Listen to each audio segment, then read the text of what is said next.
Ja. Keine Perfektion, keine Maske. Nummer 8. Milli-Style. Für sie Schritt für Schritt, nicht alles auf einmal. Nach dies nach wachsen,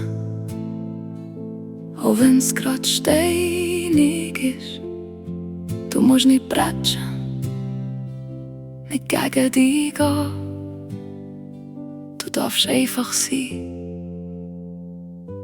und Welle haben. Du hast einen Platz auf der Seele, ein Bläulen im Herz. Hast dich viel verloren, zwischen Druck und Schmerz. Hast probiert zu büzen, zu bügeln, immer mehr. Aber irgendetwas in dir hat gesagt, so nicht, ich komme nicht mehr mit, okay. Du hast bügelt gemacht, funktioniert, aber die Stimme in dir ist langsam verschwunden, blockiert. Du jetzt hockst da, mit dem Böck im Hals und fragst dich, bin ich genug oder nochmal falsch? Für sie Schritt für Schritt, nicht alles auf einmal. Nach dies nach wachsen, auch wenn's grad steinig ist. Du musst nicht bretschen, nicht gegen dich gehen. Du darfst einfach sein und Welle haben. Schau, du musst nicht mehr davon dächeln vor deinem eigenen Gefühl. Darfst mal leuen, statt immer im Seich sein. Darfst die Kaffee spüren, was in dir passiert.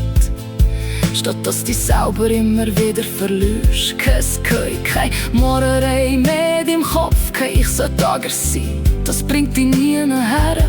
Du darfst pflegen und allein sanft mit dir umgehen. Und lernst deine eigene Gattung zu verstehen. Wenn es stimmt, du Kuten, du alles in dir mögen, wenn du packen willst. Hey, das ist okay. Nicht alles musst kontrollieren, nicht alles musst verstehen. Manchmal geht's darum, einfach da zu sein und zu bleiben.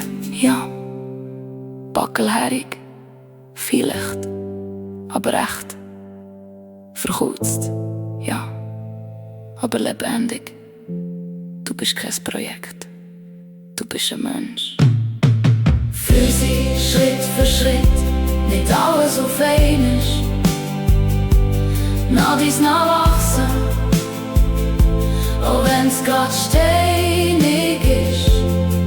Du musst nicht bretschen, nicht gegen dich gehen. Du darfst einfach sein und Welle haben. Und genau das ist deine Bütze. Nicht perfekt werden, sondern heimkommen